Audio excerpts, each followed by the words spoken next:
Impact FM, Évasion. Goedendag allemaal en hartelijk welkom te De Panne. Goede reis met ons aan de kust, de Belgische kust. Nous sommes à De Panne ou La Panne.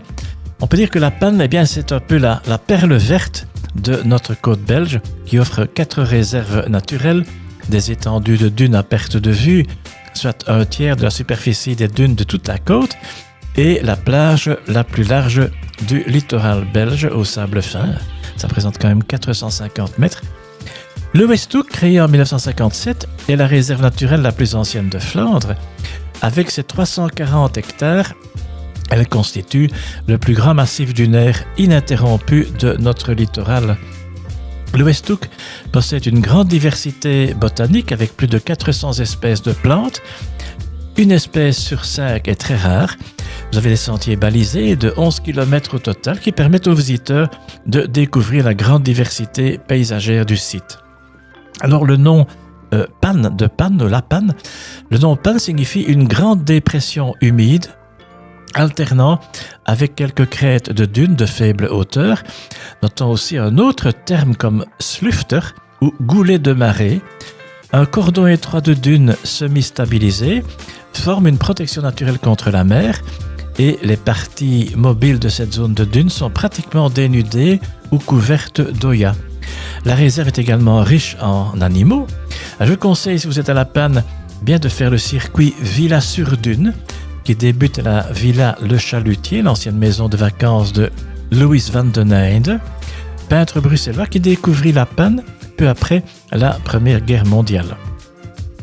La Panne est connue notamment pour la statue de Pier Kloof. J'aime beaucoup cet endroit. Nous sommes vraiment au début de l'esplanade. Et Pier Kloof, eh bien, c'était Petrus de Creton, un vieux loup de mer qui a vécu de 1853 à 1939. Peint maintes fois par Louis van den Eynde, il devint ainsi un personnage célèbre à La Panne. Vous avez également la délicieuse bière artisanale qui porte le même nom, de Pier Kloof, à déguster notamment avec les célèbres croquettes de crevettes grises maison, j'insiste, huisgemaakt. Près de l'esplanade, à quelques pas de la statue de Pier Kloof, se dresse le monument dédié à Léopold Ier, premier roi des Belges, qui fit son entrée en Belgique à La Panne, et c'était le 17 juillet 1831.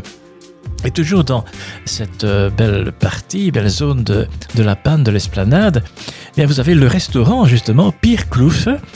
Excellent endroit, vraiment magnifique, très bon, excellent endroit pour déguster la succulente cuisine régionale. Vous serez accueilli par le copropriétaire, un ancien Montois, qui vous conseille notamment le menu à 55 € comprenant les queues d'écrevisses, le cabillaud sauce crème, furikake, riz et le moelleux au chocolat blanc et noir avec glace à la vanille. L'adresse internet c'est pierkloofresto.be et ce voyage était organisé par Westhoek qui est en fait l'office du tourisme de la Flandre occidentale, et vous avez l'adresse internet Westhoek, westhoek.be. Vous avez aussi lelittoral.be et vous avez aussi, j'en parlerai lors d'autres chroniques sur la côte belge prochainement.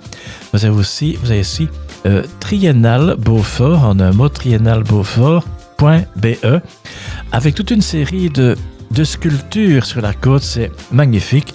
Donc on peut combiner à la fois le tourisme détente, farniente et découverte, et le culturel également.